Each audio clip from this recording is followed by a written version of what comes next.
are with defense attorney David Cohen from Bay Area Criminal Lawyers PC in San Francisco. Hi, David. Thanks for taking the time today. Hey, how are you, Stuart? Very well, sir. Thank you very much. I know you're a busy guy, but the fans of the Pacifics are going to be very interested in some of the questions I have for you regarding the players on the San Quentin All-Star team. I'll get started with, if you could just talk and kind of give us some perspective on what the conditions are like in San Quentin prison, one of the most notorious prisons in the United States, arguably in the entire world. Can you give us some perspective on what it's like inside the walls? Well, it's interesting because San Quentin actually has pretty good conditions, and the prison is notorious. Historically, it's notorious because it's got California's death row. But realistically, the vast majority of the inmates are in very, very good housing conditions, and San Quentin is mostly not a death row place. That's just a tiny, tiny fraction of what they do.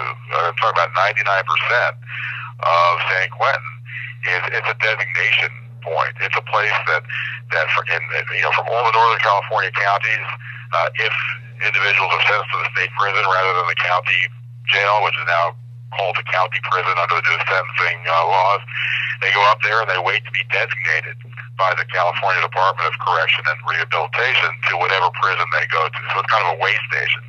In addition to that, San Quentin is a place where some prisoners are housed, and it's actually a lot of prisoners like to be housed there because it's a pretty good place. So believe it or not, San Quentin, obviously people don't want to be in prison, but as prisons go, it's not all that bad.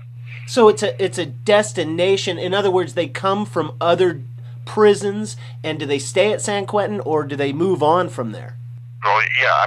So what happens is if a person is arrested, they go to the county jail in whatever county they're arrested in, or they're on bail in whatever county they're arrested in, and if at the end of their case they're sentenced to state prison, then what happens is, if it's a Northern California county, the first stopping point on the way to state prison is San Quentin, and they wait there until they're designated to another prison. Some inmates remain in San Quentin or are designated in San Quentin itself.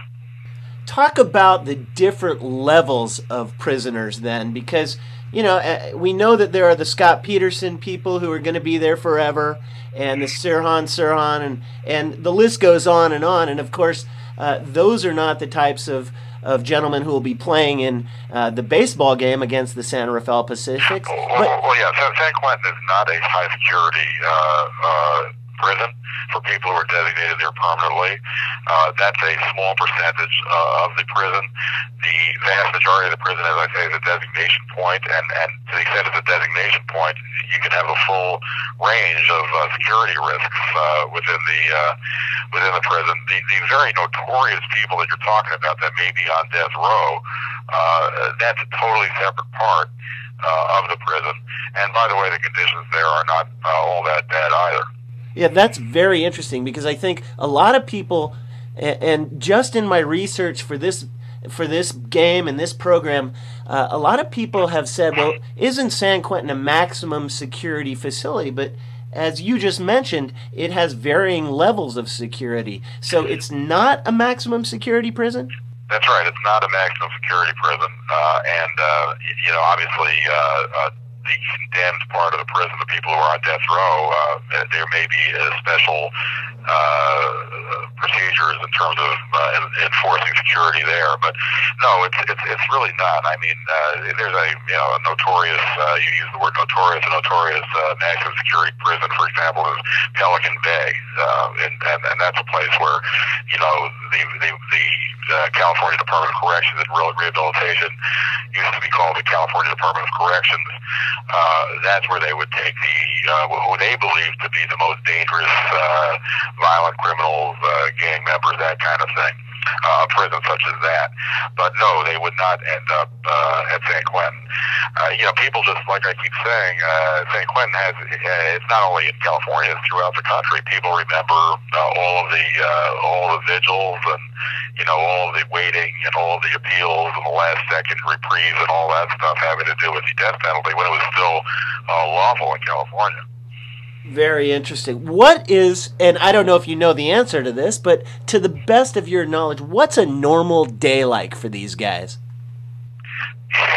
That I think I'm probably not a good guy to ask that particular question. But most inmates who are in the general population have a lot of freedom during the course of the day. They're not locked up in cells or anything like that. They are over at night, but they have the ability to go into the yard. They have the ability for recreation. They eat together. All those kinds of things. It absolutely doesn't make any sense if you think about it, to put men in a situation where they're under more stress or more intensity than is necessary given the circumstances. So in general, it's better for everybody, including the prison itself, to make sure that things work efficiently. But as far as what happens at 10 o'clock or 11 o'clock or 2 o'clock, I'm not the right person to ask about that. Understood. Our guest on the Pacific's pregame is David Cohen from Bay Area Criminal Lawyers PC in San Francisco. Mr. Cohen, the last question.